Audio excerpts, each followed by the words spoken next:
Okay, I'd like to call to order. Oh, the microphone is hot.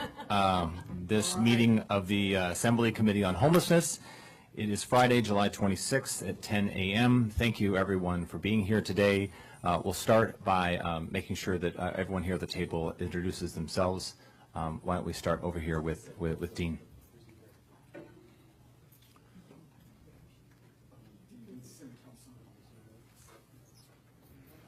Dean Gates, Assembly Council.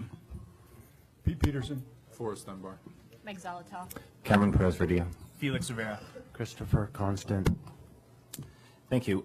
We're gonna move quickly into a presentation from the administration, but before we do that, I wanted to first just make a few opening comments.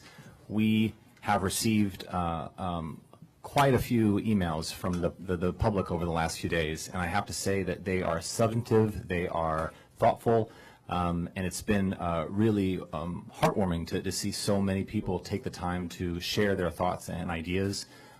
So thank you for doing that, and thank you to the 100+ people who came out to the town hall meeting yesterday to share your ideas, thoughts, and concerns. Today we're going to have about an hour and a half for this committee meeting, and then after this meeting we're going to have a full assembly meeting here in this room as well. As I've said over the last few days, it's very unlikely that we'll have time today for public testimony. If there is time at the end of this committee meeting, there is a list over there. I know folks have already started to sign up, but just want to make sure I'm setting realistic expectations that it's unlikely that we'll have very much time for that today. So I want to move right into our presentation from the administration, but before I do that, just want to check if there are any important opening comments by any of the members of the committee. Oh, and I want to recognize Member Weddleton has just arrived. All right, seeing no. Chris, you want to speak? I just would note for everyone that the 2.5, almost 3 years that I've served on this body, I have never had more difficult conversations with people living in the downtown district than I have in the last 10 days. It has been one extraordinary stream of ongoing, incredibly heated communications. Thank you. So with that, we're going to move to the presentation by the administration. Thank you, Mr. Chairman. Ona Brous, Chief of Staff to Mayor Berkowitz. Thank you for the opportunity to come here today and talk to you about this. The emergency that is before us is the thing that we are focused on resolving in our office the most right now. And we'd like to do a little recap of the events that have happened over the last week and then move into our opportunities for courses of action. We are here because of the impacts of the state budget cuts to housing and public health and public safety in our community. We have been gathering all of the information from the social service providers over the last 3 months and 2 weeks to determine exactly the depth of the impact within our community. There are lots of layers to this, and right now we are focused on 2 things. One, the extension of the emergency declaration from Wednesday of this week, and 2, the resolution of the sharpest and most immediate impact to the community, which is the potential closure of the Brother Francis shelter.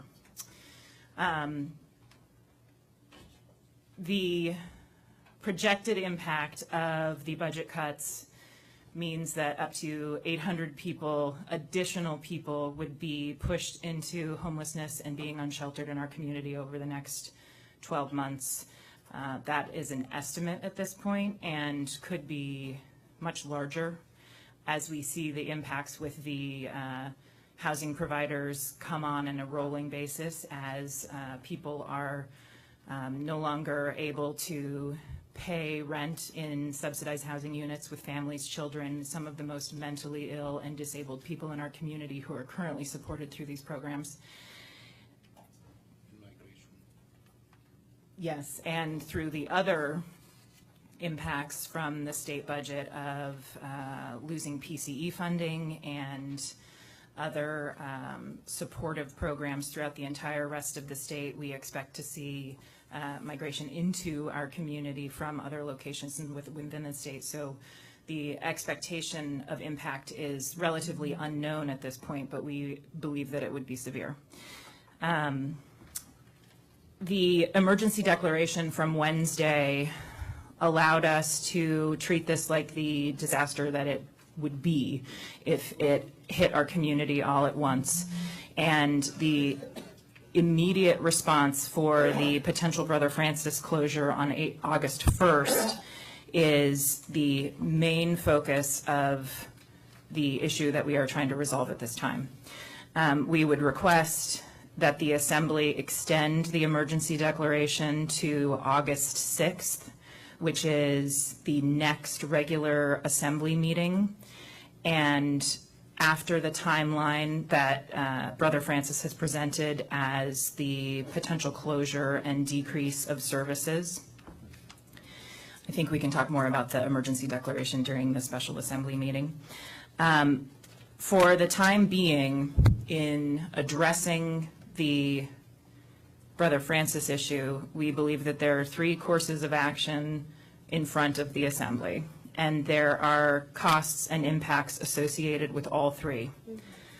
The first choice would be to do nothing and allow the proposals and budget cuts as currently enacted to move forward. The costs associated with doing nothing and the impacts associated with doing nothing, we believe, are the most grave for our community. If Brother Francis is to close down on August 1st and our sheltered population that is currently housed there, which has been hovering under 200 over the last few weeks, but we know increases as the weather gets colder, would mean that an additional 200 people are immediately displaced from shelter and out on the street without any provision of services. We collected information from our emergency responders to determine what the impacts to their operations would be and the costs associated there. So immediately we think of the police department and the fire department. I can read information for you from Chief Hetrick, the fire department chief. We have a little insight into what this could mean because of the day shelter closure at Brother Francis on July 1. The impacts of day shelter closure alone with APD and AFD response times increased greatly. The estimates from the fire department go something like this. AFD expects the 4-day closure of Brother Francis Shelter to result in a significant increase of the response requests from residents who no longer have a safe sheltering environment. This will also increase the calls for the Anchorage Safety Patrol. This will cause AFD to increase staffing to cover the demand and ensure we have enough resources available to manage our normal response volumes plus the additional.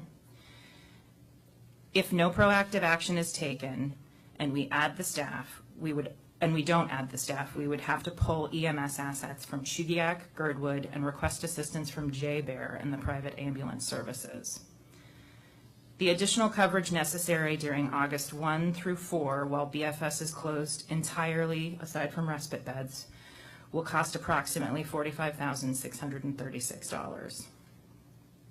AFD would add the following resources for 5 days, 4 days plus 1 day to cover any delays with determining who they will accept. 2 ambulances due to surge in high utilizers seeking help from hospitals. 5-day total, $31,000. 1 dispatcher per shift to expectation of increase in 911 and ASP calls. 5-day total, $10,000. 1 firefighter paramedic to core team due to increased need for outreach. 5-day total, $4,000. After BFS reopens and no solution is found to assist the potential increase in the housing unstable population, at a minimum, AFD anticipates the need to increase staffing for the long term by 1 ambulance, 1 dispatcher, and 1 core team member. If housing assistance for elders and other vulnerable groups is not resolved, the resources would need to increase significantly.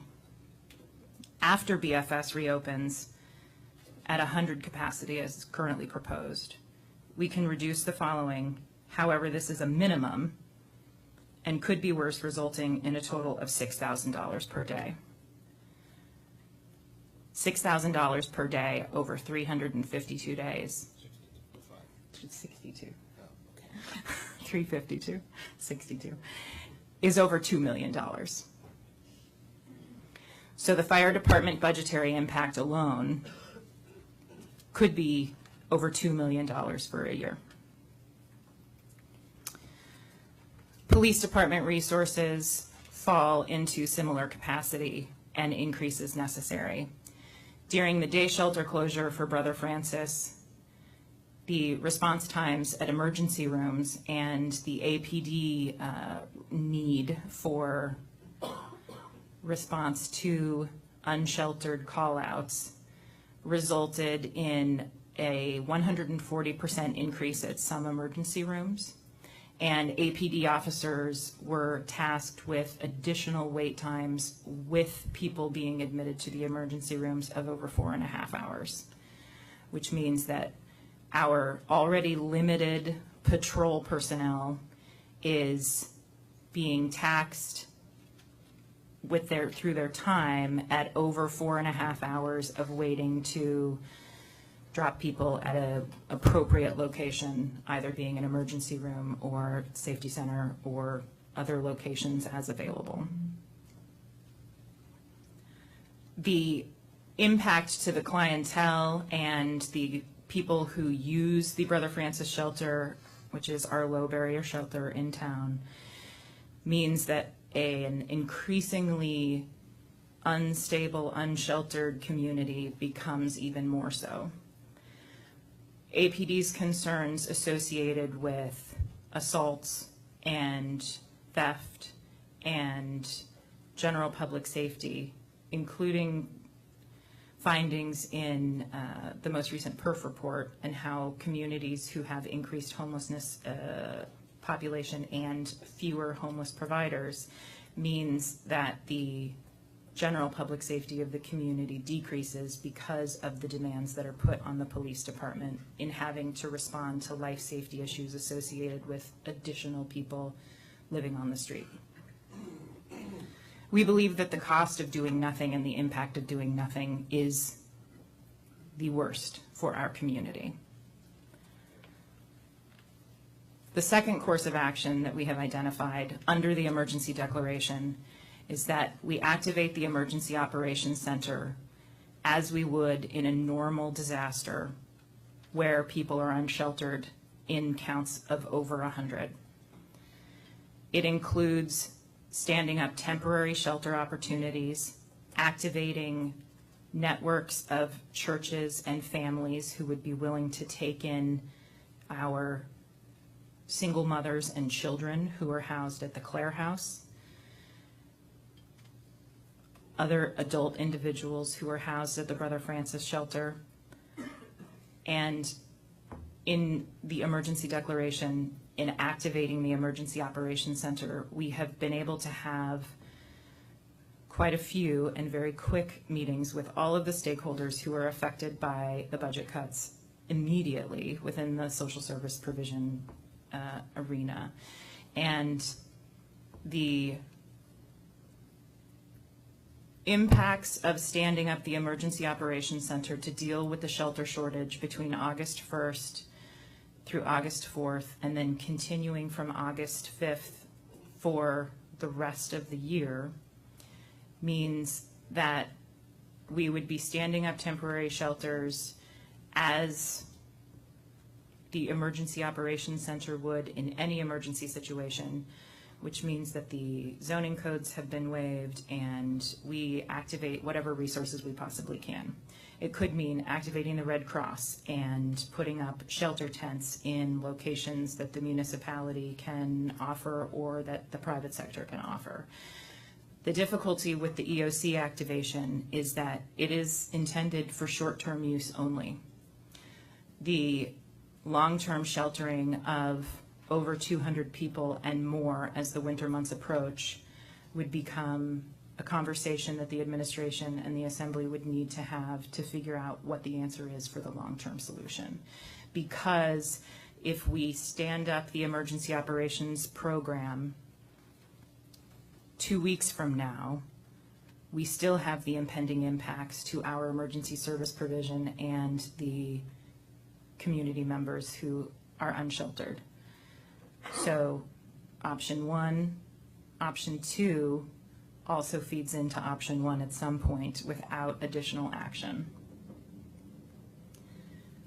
The third course of action is to consider funding capacity at Brother Francis Shelter.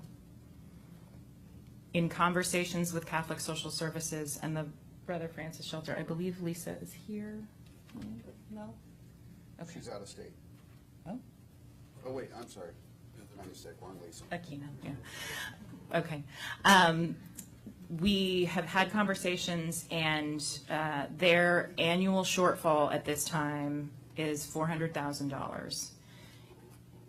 They have made decisions and taken action to accommodate their actual budget, which does not include that $400,000, and is dictating the 4-day closure and reduction in capacity. We believe that if the existing funding shortfall is reinstated, that the Brother Francis Shelter would reverse course and be able to stay open and continue to provide services to the community members who access them. That is the lowest impact course of action to the community.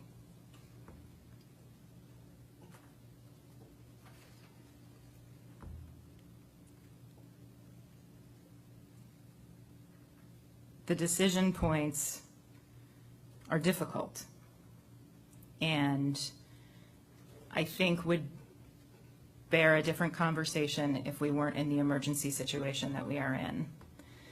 But the delay out of Juneau and the state budget impasse has put us in this position, and we have to decide what we are going to do for our community members.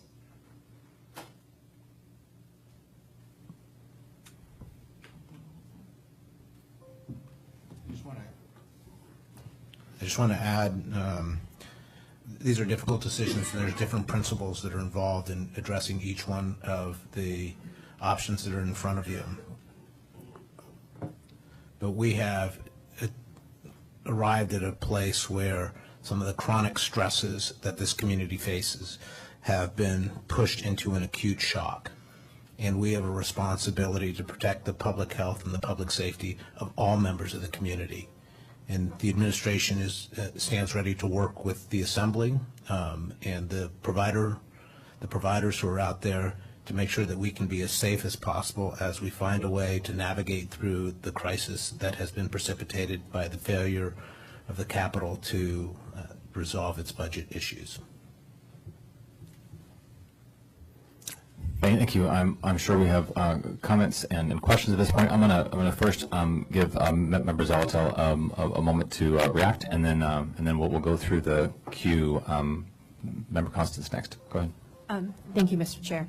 I think, the point I want to stress as we enter into this debate and the questions for the administration today, I think, is that this isn't a political issue. This is a public health and safety issue. I want to keep that at the forefront of this conversation, and that I would encourage the members of the committee and the Assembly to think about what is sustainable in this time of emergency, but isn't going to put us back in this position potentially a month from now. Because it's a lot of work, as we know, when there's an emergent situation. And the resources at play here aren't just money, their time, their effort. And I just want to encourage everyone, I am so appreciative of this body for being so thoughtful and responsive. So I just want to make sure that we're having a conversation today about public health and safety as we start to talk about these options. Thank you. Member Constant? Thank you. Just some initial thoughts on the options that we see before us.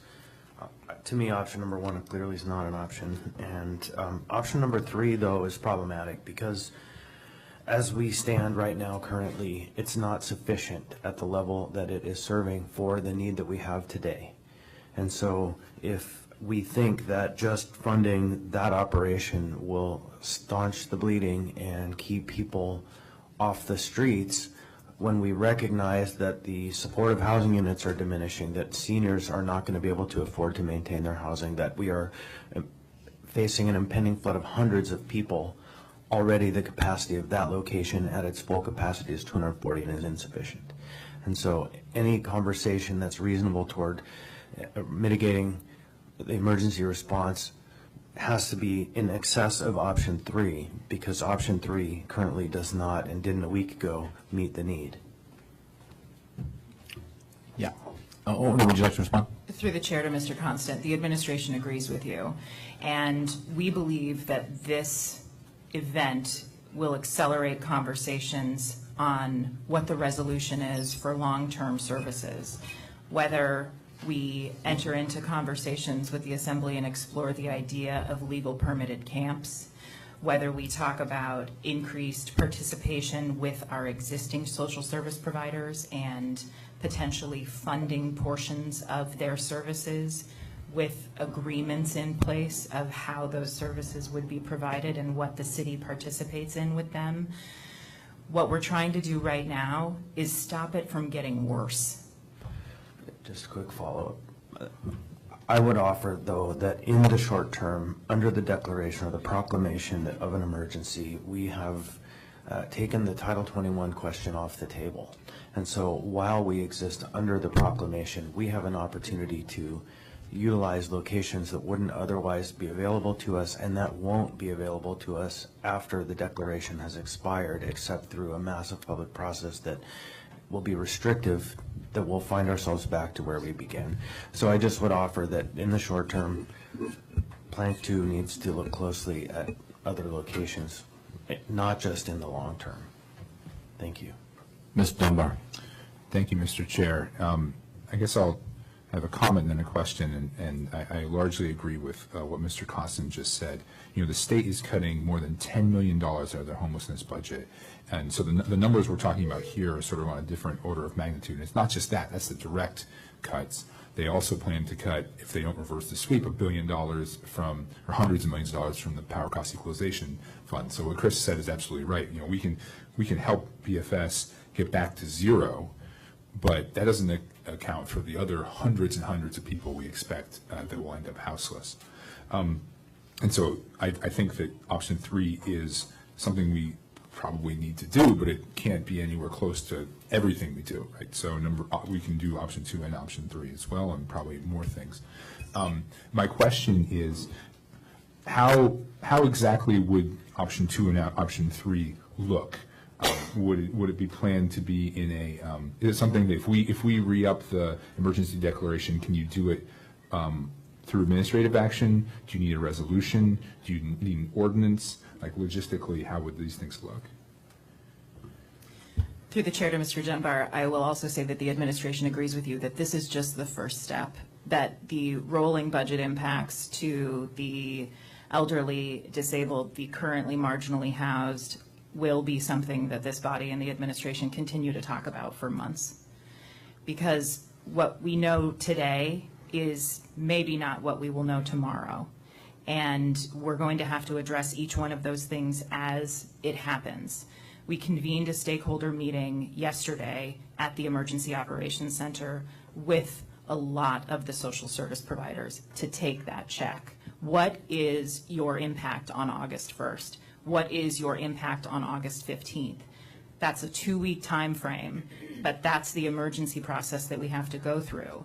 And as of the conversation yesterday, we have a very long list of known impacts that will be coming, but for the short term, The Brother Francis shelter is the largest and most significant impact that we need to be concerned with. Other secondary impacts, people not being able to purchase food means that the food pantries are going to run out of food faster, and those will need to be replenished for the people who are food insecure. The seniors that we are concerned about because of the senior benefit program being cut and being put out into the street means that our elderly population, who is already in a vulnerable state, will be made even more vulnerable. The options before the body for course 2 or 3, which is the Emergency Operations Center stand-up or an appropriation for Brother Francis shelter, can be done under the existing emergency declaration.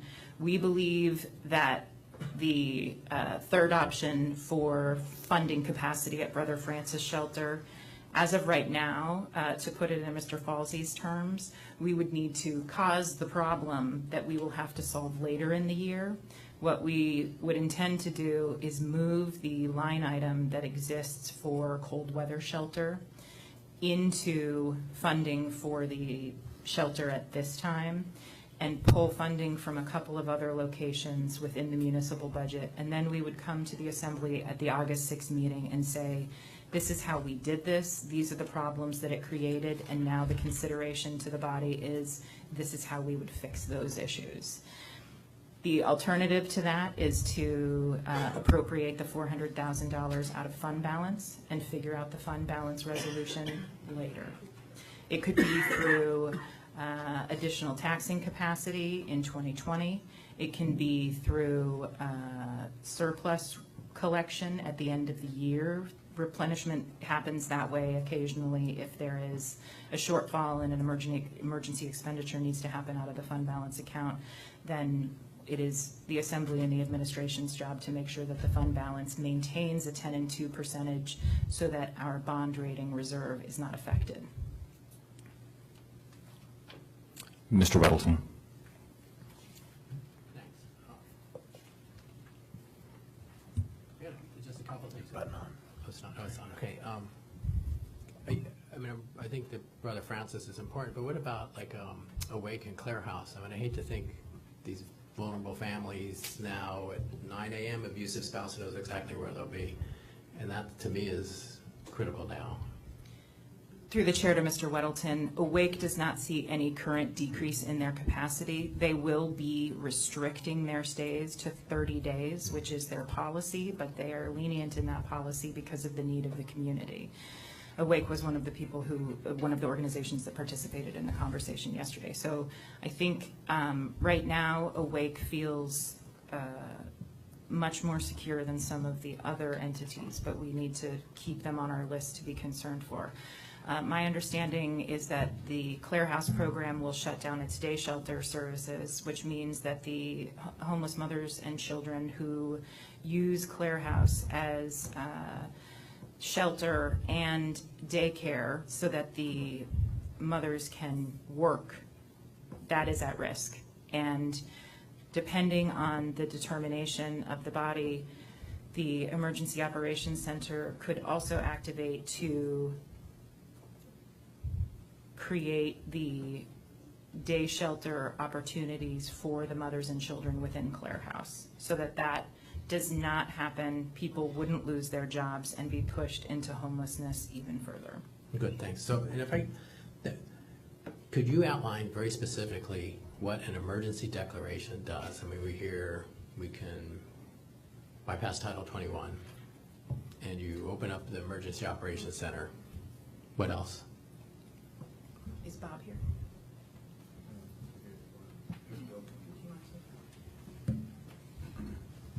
Mr. Falsey can answer that question very well. So through the chair to Mr. Weddleton, what exactly does the emergency declaration do? So we have, I'm Bill Falsey, I am the Anchorage Municipal Manager. Since before we were a municipality, the city of Anchorage had an emergency proclamation code that is still largely our emergency proclamation code today. In the first instance, it allows the mayor to simply recognize the existence of an emergency. It defines that fairly broadly, but in part, and in relevant part here, it includes a natural or man-made calamity within the municipality or immediately threatening the municipality that will result in the death or injury of persons to such an extent that extraordinary measures must be taken to protect public order, safety, and welfare. And then it gives particular powers to the mayor. You can see that it's a little bit of its time. I think there might even have been riots on the mind of the folks who were creating this provision, because a lot of the enumerated powers are to declare curfews, to ban the sale of alcohol, to restrict the entry to certain parts of town. But among the provisions which are relevant here were first that you can make use of all available resources of the municipal government, including municipal personnel, as may be reasonably necessary to cope with an emergency. The mayor may transfer or alter the function of municipal departments, agencies, or personnel for the purposes of performing or facilitating the performance of emergency services. And then second, a procurement relaxation. So we have a personnel relaxation, a procurement relaxation, and last thing I'm going to talk about is zoning relaxation. On the procurement side, we have a provision that says AMC 380-100. During a civil emergency, the mayor and his designees may enter into contracts deemed necessary and in the public interest without regard to dollar amount and without following the competitive bidding procedures required by Title VII. So if you have been presented with options 1, 2, and 3, there's the do nothing option, there was an unusual shelter option, and there was a potentially going into a procuring arrangement where we could stand up, backfill some of the lost capacity with the shelters. That procurement provision could potentially allow us to move more nimbly to backfill some of the lost funds. And then the last is exemptions from zoning regulations during a period of emergency, which is AMC 380-110. During a civil emergency, the mayor may, for purposes of restoring order, providing housing or temporary shelter, et cetera, notwithstanding the provision of certain specified land uses, permit the use of temporary structures, including mobile homes, for emergency shelter or housing. I believe the Assembly is aware that now the only places that are legally permitted to operate as an overnight shelter are those which are in the restricted zoning category of PLI, public lands and institutions, and even there, you'll have to have gone through a conditional use process. So if option 3, the backfilling our current system to keep it going, limping along through the anticipated closures of the first week, is either not attractive or not available, the only other option seemed to be, aside from doing nothing, to stand up something that doesn't exist now. There's really no legal place to do that absent a full conditional use process. So the second substantive provision of the proclamation is that it would allow you to stand up some kind of interim shelter in much the same way that we did for the earthquake. I think, as you heard Chief of Staff Browse say, during the earthquake, we stood up immediately 3 temporary shelters. We relied on the additional services of the Red Cross and others to help us through that. But that is really designed to be a temporary solution. That is something we do for truly acute emergent problems, and we roll it up and we roll it back down. It isn't really a solution that we have wired to serve in a long-term capacity that relies on existing donations and goodwill from the community, and that there's only so long that we can make that work. So I have a question for you, but before I do that, I didn't recognize Member Quinn Davidson and Member LaFrance joined us after we had our first introductions. I also wanted to recognize Lisa Kino from Catholic Social Services has joined us, so if you have questions that are specifically targeted there, we can certainly have you come up. I have a few questions for you, Member Dunbar, and then Mr. Peterson. Sorry again? Oh, I'm sorry. Yes, the mayor as well. And I do have it in the queue. Your question, though, Mr. Dunbar, is directly at Mr. Falsey as well. So if you could do that, and then I'll get back into the queue. Yeah, Mr. Falsey, I have a question about the timing and the legal impact of the emergency declaration order. So we have this ability to stand up this temporary Camp Dunleavy, wherever it is. When the emergency declaration ends, do we immediately have to close down that camp, or can it extend? And then with procurement, we're talking about $400,000 to BFS potentially. Does that would be for the whole year, right? So if you get around, if you're not using the traditional procurement process and you essentially purchase this service, can you purchase it only for the duration of the emergency order, or do you have to, or can you purchase it for the whole year? So through the chair, those are good questions that we are working through in real time. I'm going to take them in reverse order. On the procurement front, there is sort of an open and potentially untested question about how exactly the emergency proclamation system works for procuring contracts. We have only had 2 emergency declarations. And in I think our leading preference would be to say that we have signaled that we can move more nimbly, we're willing to move more nimbly, but we would try to do this in regular order to the greatest extent possible. So I don't think we would say, just just extend the declaration and then we will take care of it, we will bring nothing to you. I think the notion would be we would bring something to you in the form of a resolution, the way we would normally bring procurement actions, but we might not have put it out for a request for quotations or an invitation to bid for 30 days. We would jump right to here's the decision for the body to make. In that case, that I would certainly think that it would not be limited solely to the duration of the emergency. Well, we can look at that further. On the earlier question, sort of a similar answer. For the duration of the proclamation of the emergency, you could locate a sheltering facility in a place where it is not legal under the zoning code. If the intent was for that to continue in some form after the proclamation expired, I think the ideal form would be to clean that up while the proclamation is live, meaning that you could amend Title 21 to say that the shelter that you are trying to extend may legally exist in this place, or short circuit a conditional use process in some regular order way, rather than relying us to be in sort of a permanent condition of emergency, which is, I think, something that we all are seeking to avoid. We have a long-term problem that we see coming, and we're already starting to feel the initial impacts of it. We have an acute short-term issue that we're trying to work through. We are not trying to position ourselves as to respond to either of those things by ending up in a permanent crisis. Thank you. Ms. Quinn Davidson. Thank you, Mr. Chair. My questions are pretty similar to what Forrest and John asked, so thank you, Mr. Falsey, for explaining that. So what parts of those could we do irrespective of the proclamation? I mean, we could have a special meeting and appropriate funds, for instance, to Brother Francis or to even other things within the municipality. So why do we, beyond the zoning, which feels like we really can't do a lot of things without that, why do we need a proclamation versus just working quickly with the assembly? And then my second question is, so this meeting was noticed as the Homelessness Committee meeting, and then we have a meeting at 11:30 that's the special meeting on whether to do this. And I guess I want to make sure it's appropriate to be having all of these conversations. Right now, they're obviously interrelated.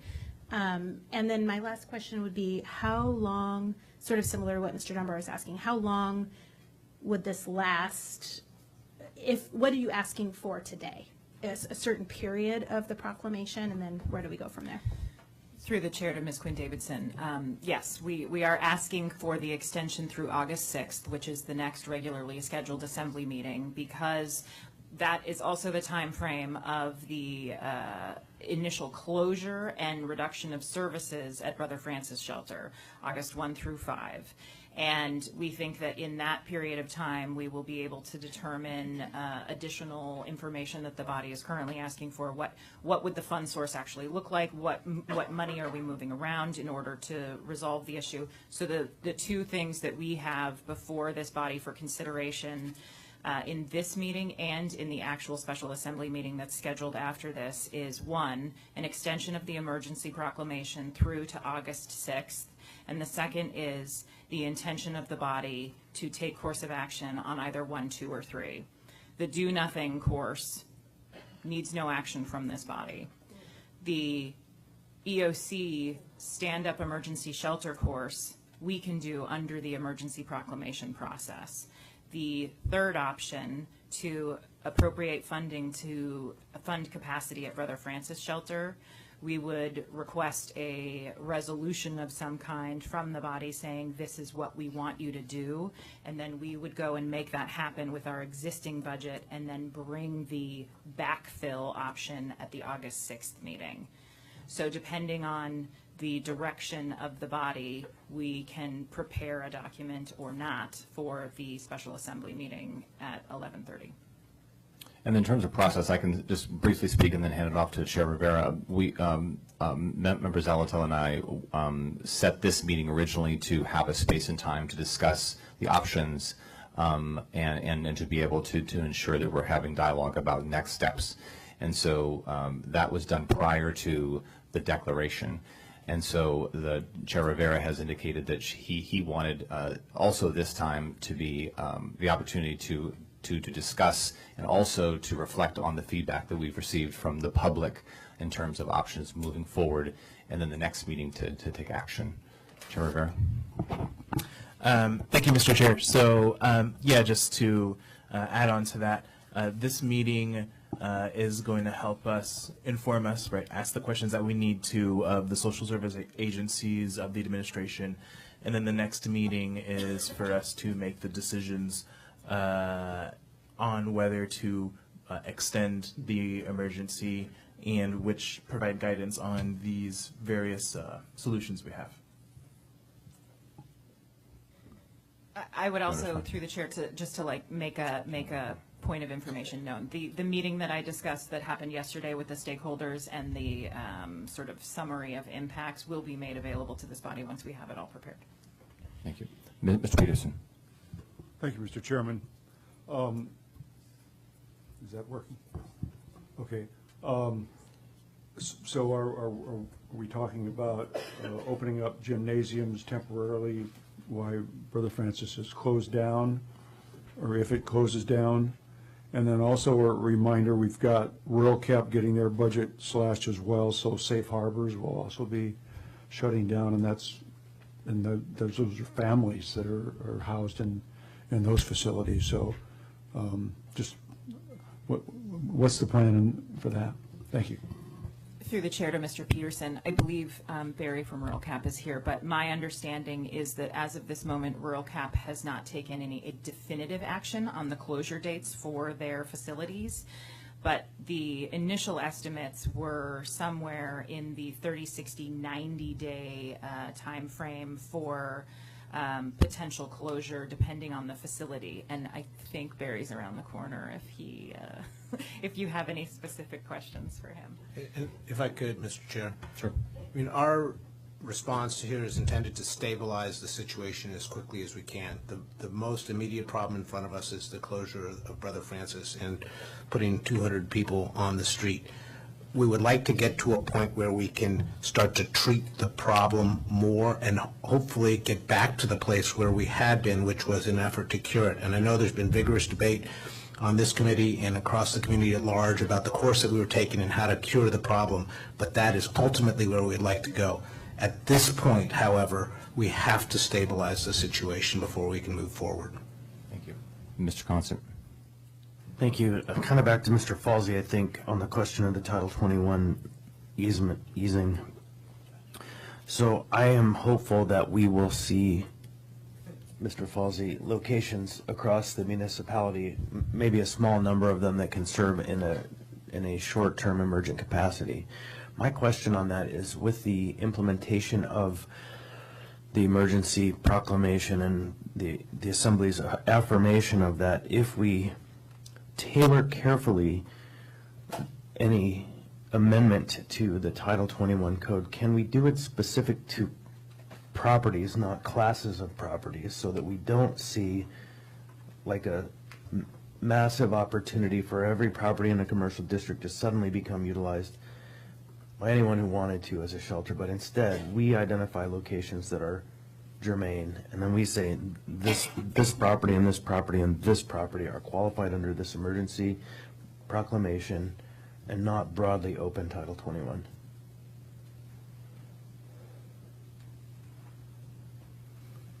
So through the chair, I'm getting dangerously close to putting on the old muni attorney hat again. I think through the emergency proclamation process, you probably could specify particular locations.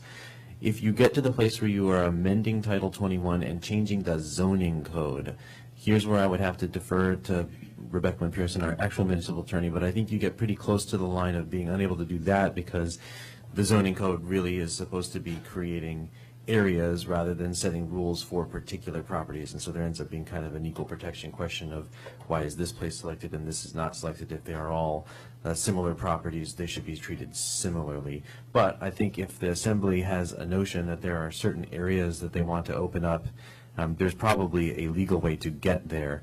It would just be a process that we would need to be working on and have a better answer than an extemporaneous answer between now and the next meeting. Yeah, I would think that's an important consideration, because if we can just short-term identify specific locations that are kind of unallowed in Title 21 and use them, that's better than broadly opening Title 21. Thank you. Ms. Salato. Thank you, Mr. Chair. I have a question and then a comment. What is the cost of the Emergency Operations Center in standing up that option between now and August 6th?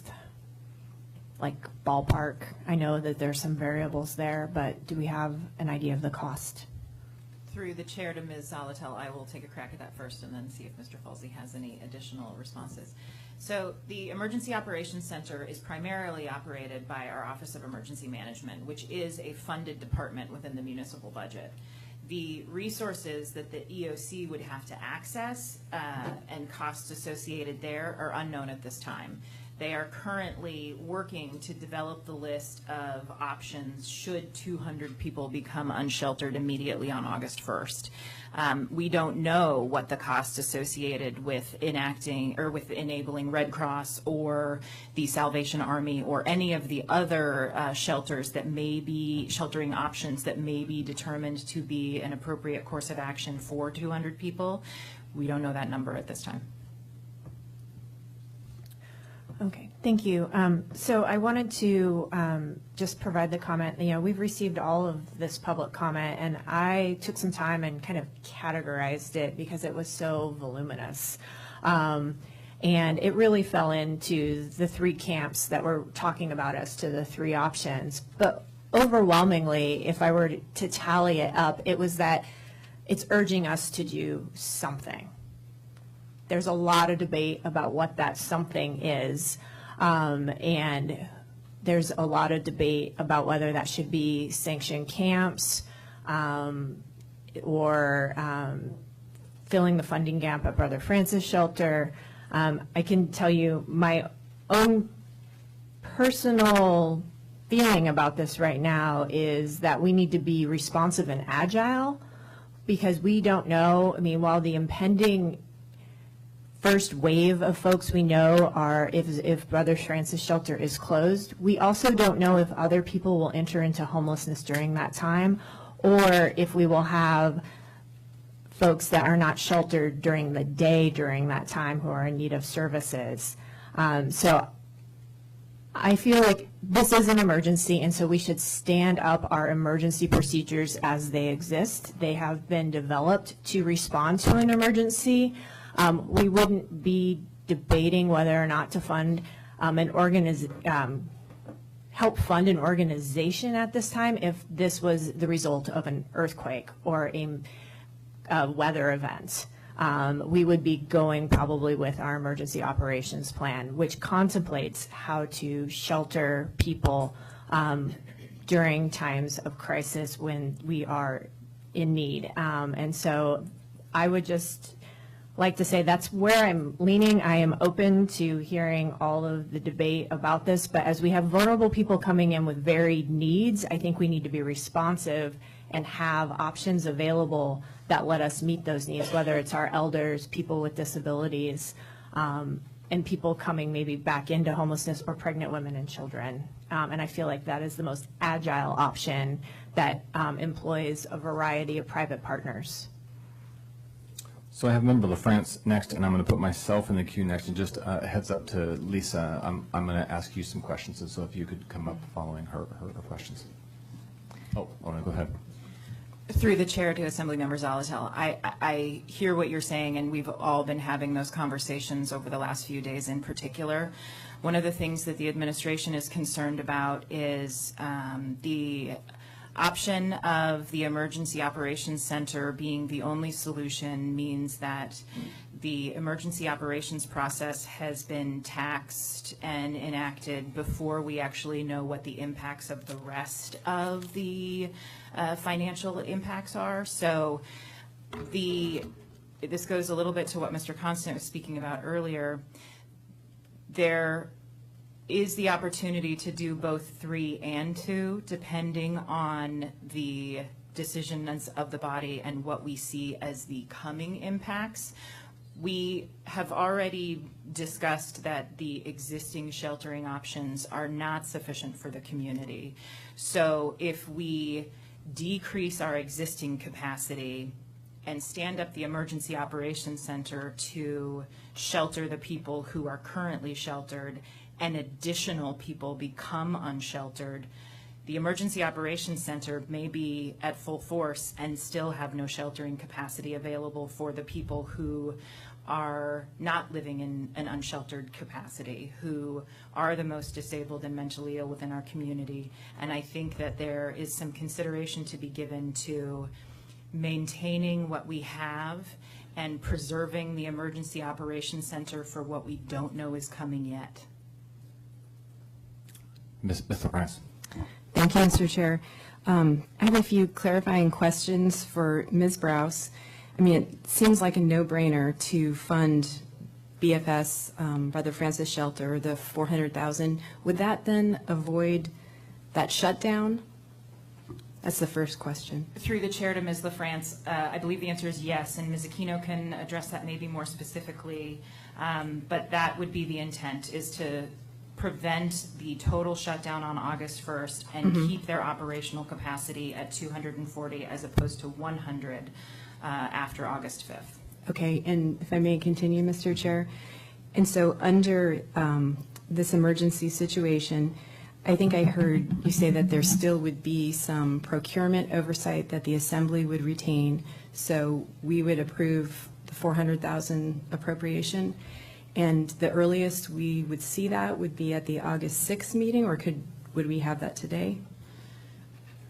Through the chair to Ms. LaFrance, I believe what our intent is to determine maybe what the direction this body would like to go in and have a document prepared for you for the special assembly meeting at 11:30 that would be a resolution or appropriating document of the $400,000. The difficulty with the way our budget process works is that usually when the Assembly makes appropriations, there is a fund certification process, and our accounting department has to go through that to make sure that the funds are available and that they are designated for the line item. Because this is an emergency situation and Brother Francis would need time in order to reverse the course that they have already set upon, which is to close and reduce capacity, we need to make the decision as quickly as possible.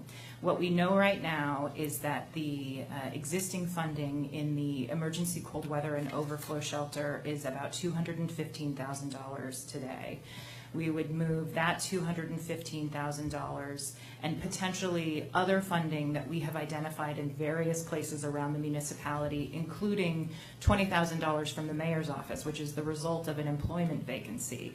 It's decisions that we would take funding that exists for August through December within the municipal budget, move it to today, and then come back to the Assembly on August 6th and say, this is what we did. Now we have to figure out whether or not those moves, in particular the cold weather overflow shelter money, needs to be reinstated, and the body would take the deliberation upon where that money would need to come from to make sure that we don't create an even bigger problem in the cold weather months. Thank you. And just one final follow-up. I'm interested in having some discussion at some point about the pilot program for camping, and it sounds like under this emergency declaration where there's expediency regarding Title 21, that may be the appropriate time to do that. But just so I'm clear, in order to activate the network of faith communities and the Red Cross, I mean, the emergency declaration doesn't need to be in place to do that, right? I believe that it does. It does, the And red. It does not. Mr. Falsey is saying no. The activation of the faith-based community, of course, can happen at any time, and we've seen people coming in knowing that there are crisis moments and offering to help. If standing up the Red Cross does not require the emergency declaration, then we could do that as well. I don't know what the pros and cons are on either side of that necessarily. I think in asking for the extension to the August 6th deadline, depending on what happens with Catholic Social Services and Brother Francis Shelter, the August 6th timeline makes the most sense to the administration because it is the next regular assembly meeting. If I could, Mr. Chair, the other reason why August 6th gives us some breathing room is that we don't know what's going to happen with the budgets down in June. Right. That is still a moving condition, and Right. it's creating a level of uncertainty, and we have to have some flexibility in order to deal with that risk. It seems like it would be difficult to even know when you could stabilize in this environment of uncertainty. So I understand that piece. But that's why we would hope on August 6th we'd be able to have a more definitive understanding about what the conditions are moving forward. Thank you, Mr. Chair. Thank you. And I did want to just briefly address, we've had quite a bit of testimony about this this pilot project, this camp that established itself in part of the Park Strip and that has moved. There's some conversations happening on the side in terms of how to sort of work with them and create an option for them as well that is outside of this conversation. So and I can speak to you offline about that as well. I wanted to give Lisa an opportunity. There's two things that I really would like to hear. One is that I understand that $400,000 does not the entire operating budget for Brother Francis Shelter. If those funds were to be appropriated, what does that do? Does that restore all services that have been cut? And if not, what does it restore? So the 400, hi, this is Lisa Aquino with Catholic Social Services. Thank you so much for the opportunity to talk today. The 400,000 would allow Brother Francis Shelter to stay at a capacity of 240. So with the cuts that we were looking at from the state grants, we would need to go down to 100, and this would bring us up to 240. So that's what that 400,000 does. It allows for staffing, the staffing at a safe level of staffing. Our ratio is 1 to 50. So I think it's, I would say modest, but safe. And it allows for both security and safety inside and outside, but it's really just the basic service. So just so folks understand, our case management service was cut dramatically by the state cuts, and those case management services that were largely at Brother Francis Shelter. So the ladders out of homelessness and permanent stability, those are cut, and that 400 doesn't bring that back.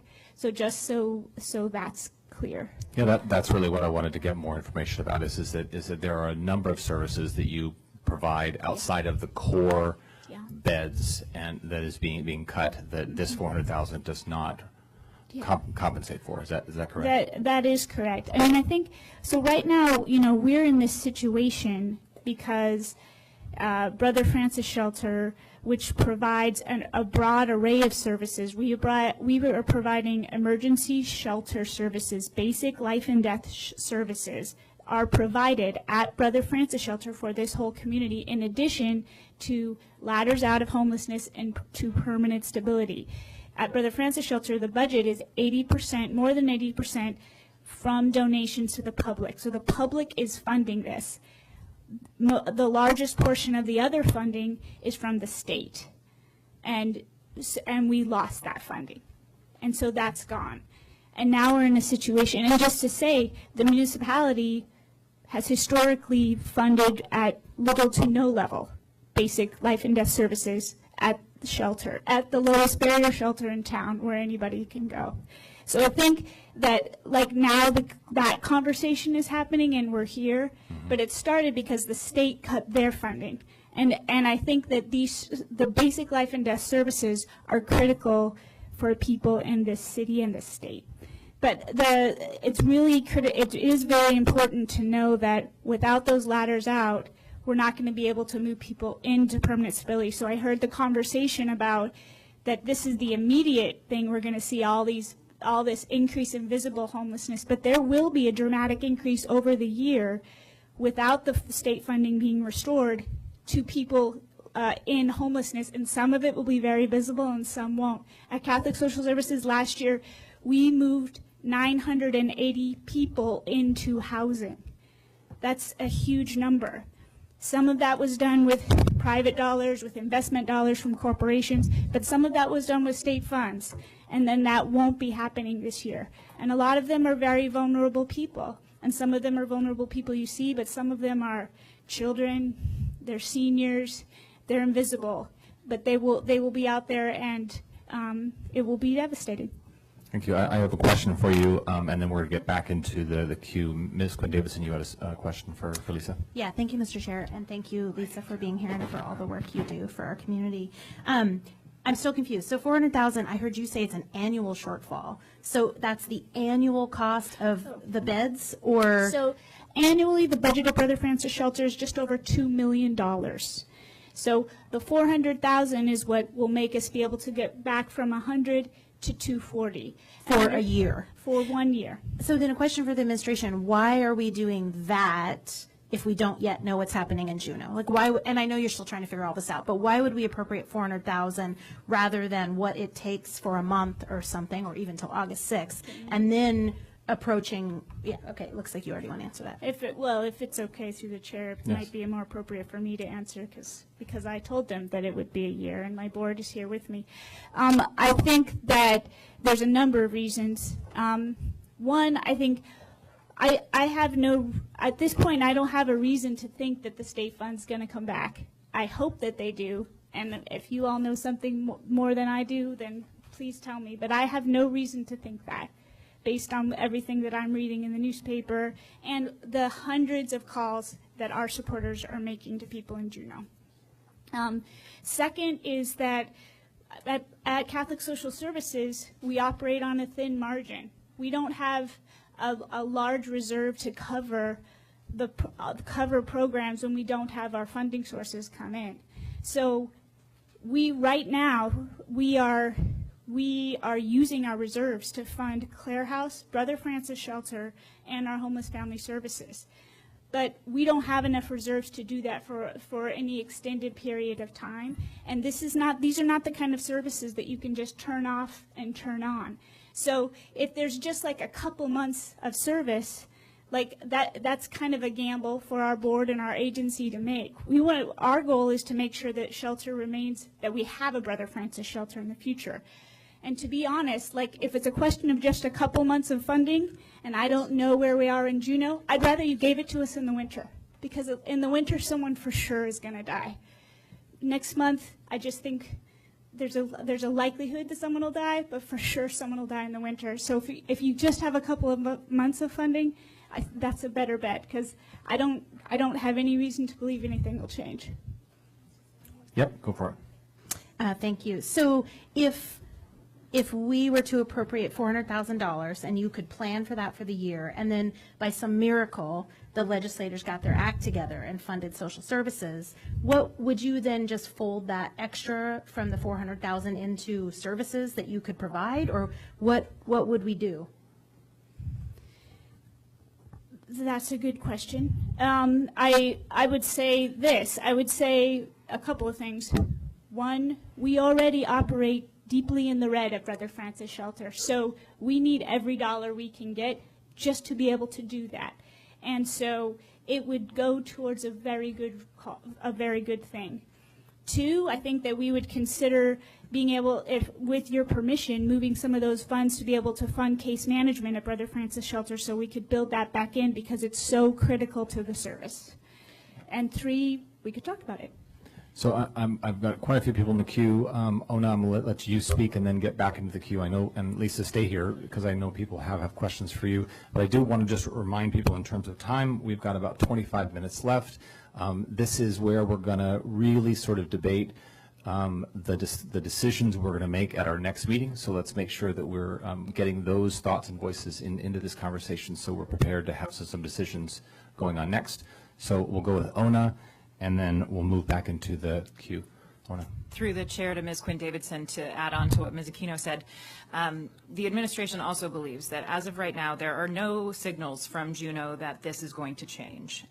The governor and his staff and the legislators have all said that they believe that the cuts are appropriate, and getting to 45 to override vetoes, it looks like it's pretty impossible. The population that Brother Francis serves and the bulk of our existing unsheltered population lives in a very unstable state. And if we are going to make a plan for the future and figure out how this these budget decisions are going to impact our community, we believe that 12 months is an appropriate timeline to have to figure that out. I believe that the cuts to the day shelter program could be part of the conversation should Juneau reinstate funding and bring back that service that Brother Francis provided. The day shelter opportunities for showers and laundry and connection to services helps to decrease and prevent additional public health and safety crises that have already happened with the day shelter closure. So there is, as Lisa said, plenty of space for Catholic Social Services to come back and talk to us about what they would do in that circumstance. But to speculate as to whether or not the legislature and the governor are going to take action that would be beneficial to the people who provide these services, I think is a little off course. Mr. Mayor. Yeah, and just to reiterate, and this perhaps occurred before you arrived, but there, for the fire department alone, the closure from August 1st through August 4th would generate a $45,000 cost, and then subsequently the reduction from 240 to 100 people would be $6,000 a day of cost. And so there's a little bit of cost avoidance on the municipality's part as well. Mr. Weddleton. Thanks. I wanted to follow up a little more on the emergency powers, and we have got lots of emails, as Megan mentioned, and one thing she misses, no shortage of this, is this is all a conspiracy to get past the tax cap so that you can spend down our savings and tax us more. And I just didn't hear anything about having special access to funds because of this emergency proclamation. Is that correct? Or what access to funds do we have? So through the chair, the proclamation does not open up any special access to funds. These powers for the proclamation pre-existed the tax cap, so they have nothing to do with the tax cap. The only thing that you potentially, the tax cap does have a provision that it has had since 1984 that says if the Assembly passes an emergency ordinance, you can tax beyond the cap to collect up for the cost of dealing with that emergency. That is not something that the administration or the mayor can declare or cause to happen. That would be only a decision the Assembly could take by a 3/4 vote, and it is actually completely outside of the proclamation framework. You could pass an emergency ordinance without ever having a proclaimed civil emergency. Could I follow up? Really? Sure. So if we were to, we have smartly lots of money saved, dig into that, we have to refill that. And typically we refill it, we have to cut services to find that money. But the door then would be open to say, okay, well, we can refill that, increase beyond the tax cap to refill that. Is that correct? The Assembly could. Yes, through the chair, the Assembly could, by passing a 3/4 supported emergency ordinance. Okay, all right, thank you. Mr. Constant. Ooh, I got a handful of items, and interestingly, Ms. Edmondson had done some research on behalf of a number of us to determine the nature and scope of the emergency ordinance, which would allow us to appropriate, and that's a conversation we should investigate how that would work, when it should work, and what it could do, because it is certainly an aspect of this conversation that we should be contemplating. To the idea of encampments I think that if we are to contemplate that, it shouldn't be so far out that we are no longer under the emergency proclamation because of the Title 21 issues that are going to be inherent in any conversation about the potential of an encampment. I'm concerned and hopeful that any funds that are being organized that are currently available don't include the funds that we provided for abatement, because once we get the shelter in place, I want to ensure my neighbors that we are going to continue the process of making sure our public spaces are open to all of the public. And with respect to the idea of even if we do create encampments, they have to be done in a thoughtful place. And then finally, I have a question for Ms. Aquino, but I'll take Ona's response first. Through the chair to Mr. Constant, as of this time, the camp abatement process has stopped because of the impending closure of BFS and the decrease in shelter capacity within our community. As of right now, the fund source is not identified as any funding that has been designated in the 2019 budget for camp abatement and cleanup. If Brother Francis is in a position where they can reopen and provide shelter, we would have to continue what we have been doing thus far, which is monitoring the sheltering capacity and whether or not there is space available and continuing through the abatement process while those sheltering options exist. Thank you. That's important to ensure we continue to provide that protection when we have the means to do that. And then finally, Lisa, you know, a couple of us have been having a conversation about working with you and other shelter providers to establish standards of operation within the shelter system.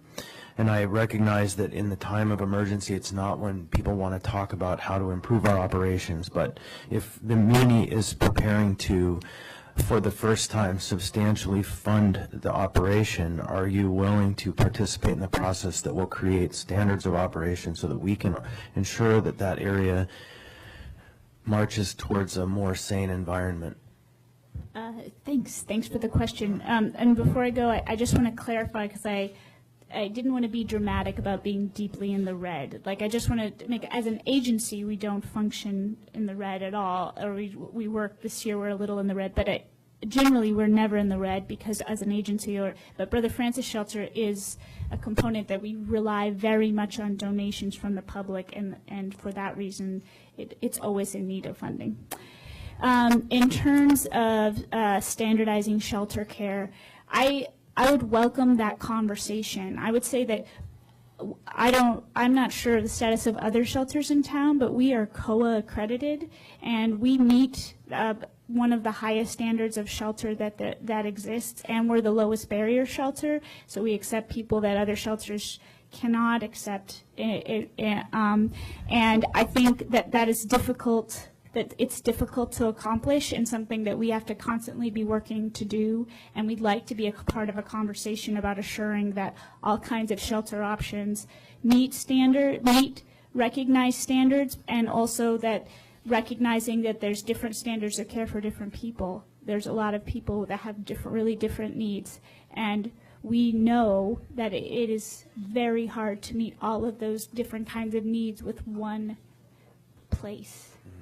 And so if there's a way to talk about standards for special populations, I think I've mentioned before in many forums, the dramatic increase that we're seeing in people and seniors at Brother Francis Shelter, they need a different level of care.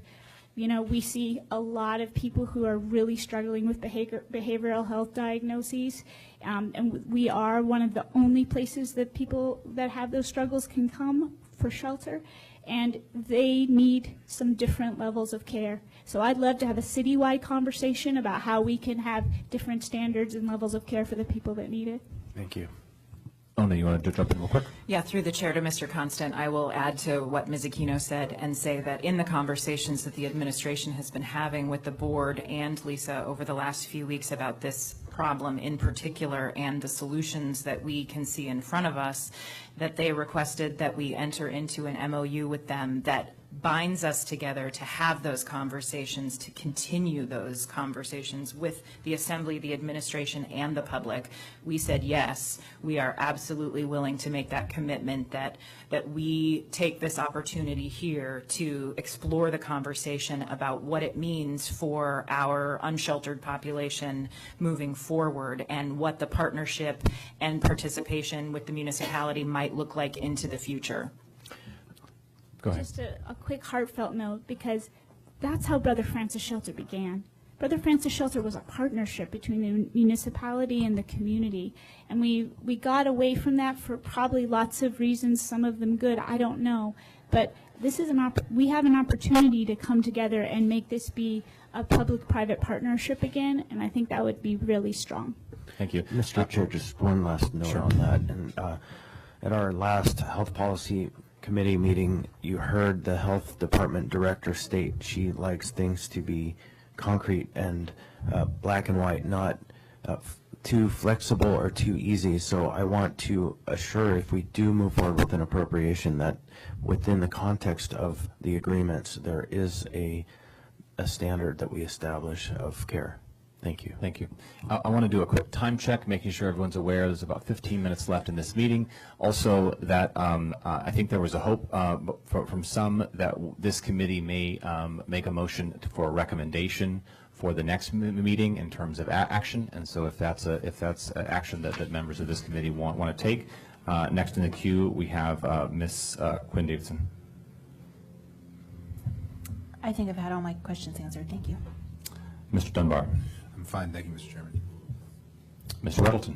I want to just hear from Dean if a committee is or is this a committee? We do on the Community Economic Development Committee sometimes make a recommendation, but we do a roll call and make sure we have a quorum, and we don't typically do that. And I want to make sure, at least hear from Dean, what do we need to do to make sure that's legitimate?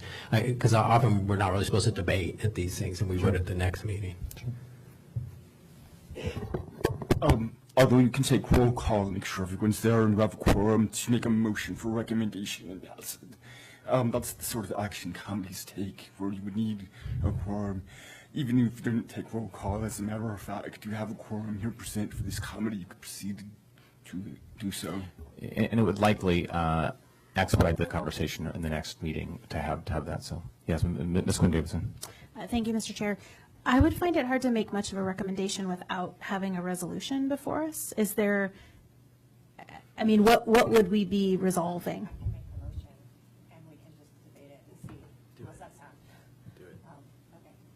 Go for it.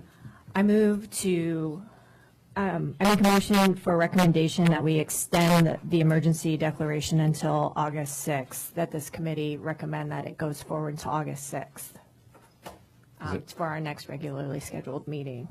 Is there a second? I'll second. Okay, moved to second. Discussion?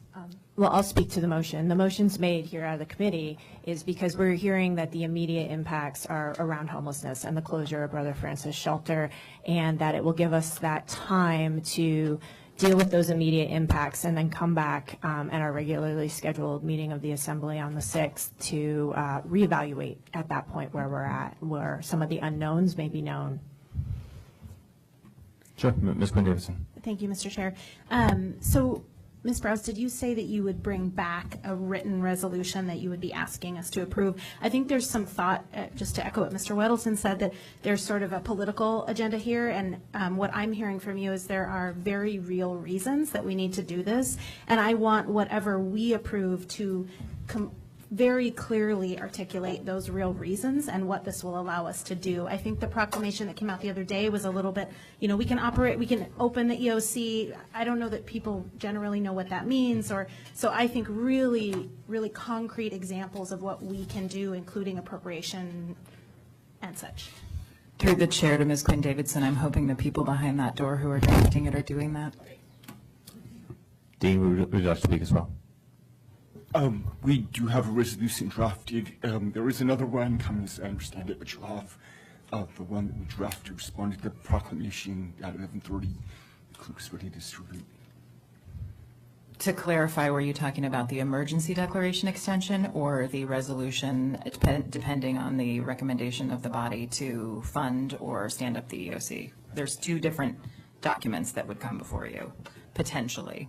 Right, so the next meeting, there's two topics for us to discuss, whether to extend the emergency declaration, yes or no, and second, the recommendation of the Assembly in terms of action moving forward. There wouldn't be necessarily a vote on that action because there's no resolution before us, but the resolution would come on the August 6th meeting. But at least it would give guidance to the administration in terms of where we want them to go. Ona. Through the chair, we believe that there are two options. One is if the body decides that the Emergency Operations Center and emergency shelter provision is the way that you would like to go, that the extension of the emergency declaration covers that recommendation. If the body would like to extend the emergency declaration and resolve to appropriate funding to Catholic Social Services and Brother Francis Shelter to keep their operations open, that is what is being drafted behind the doors right now. Thanks for the clarification. Okay, and so we do have a motion on the floor to extend the emergency, to make a recommendation to the Assembly to extend the emergency declaration. Is there any more discussion about that? Yes, Mr. Whittleton. I imagine we'll replicate this discussion in about 10 minutes. Yes, we are.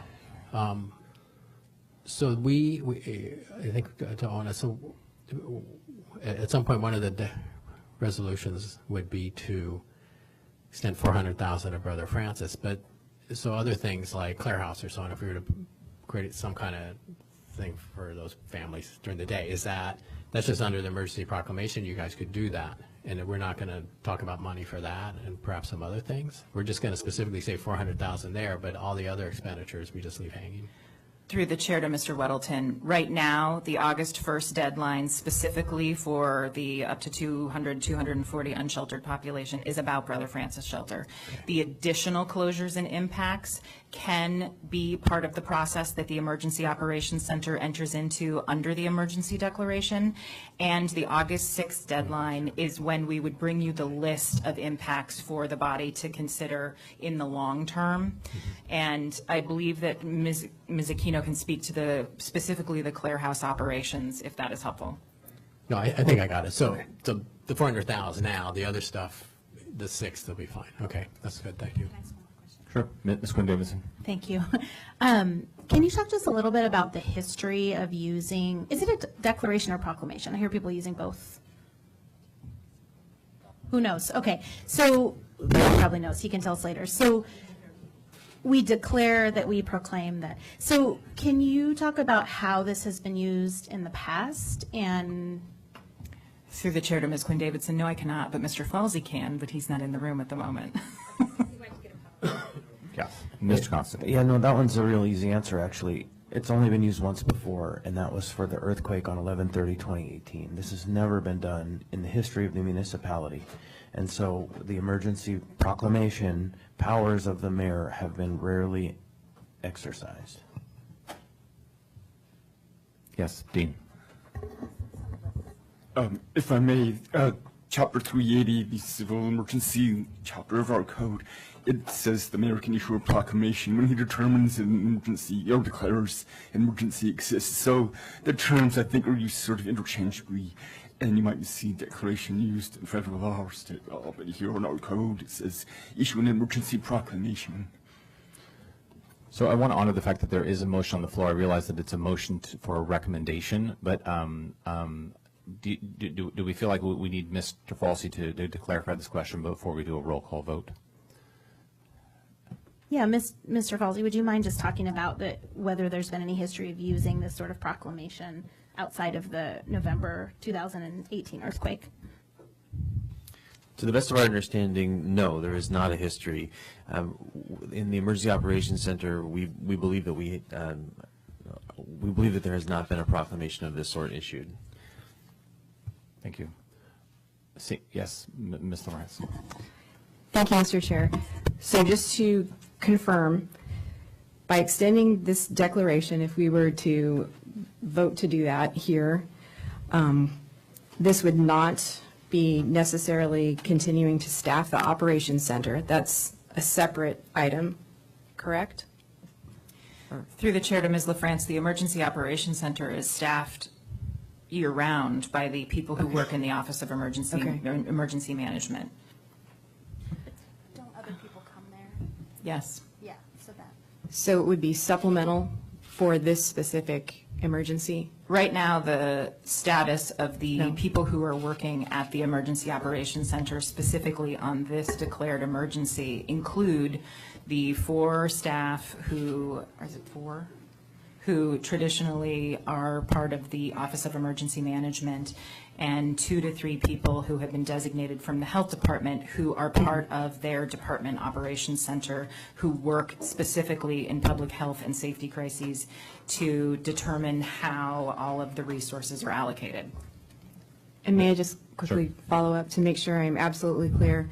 So then what this does is, as we discussed, short track the procurement process, though it still maintains assembly oversight with appropriations, and also enables the administration to work more agilely with any Title 21 code or rules in terms of establishing additional sheltering need. And the result of doing this is for cost avoidance regarding the do nothing option. And so the argument can be made it would save essentially millions. Through the chair to Ms. LaFrance, I would agree with that, and if Mr. Falsey has anything to add. No, I think that's correct. Mr. Constant. There's actually a third power that's granted in the proclamation, and that is the power of the mayor to execute staffing changes across all bargaining units, as determined by need. And so that is in the proclamation, if you read it, the third area that is specifically identified, and that would provide the mayor to hopefully work with the bargaining units to do more if we need them to in specific ways at specific times. Yes, Ms. France. One final question then, considering that staffing item, are there any other costs that might result from extending this declaration that are outside of what's been identified as the cost avoidance by like redeploying staff into a different area? As of right now, we don't have any costs associated with extending the declaration. The staff who have been moved from the Health Department to the Emergency Operations Center are capable of doing both jobs at the same time, depending on what the demand is for their day job. But it's just like we make accommodations for people who are out of town or on sick leave. We make accommodations for people who have been deployed to the Emergency Operations Center. Yep. And with that, I'd like to move to a roll call vote with a motion on the floor to make a recommendation to extend the emergency declaration to the assembly. We'll start over on this side. Mr. Peterson, a yes or a no, please. Yes. Mr. Dunbar. Yes. Ms. Zalatel. Yes. Mr. Rivera. Yes. Mr. Constant. Not being a member of this committee, I would just register that I would support it. Mr. Weddleton. You have to be a member of the committee. I don't think I'm a member. I'd vote yes if I Okay. can. Ms. Quinn Davidson. Yes. Ms. LaFrance. Yes. Thank you.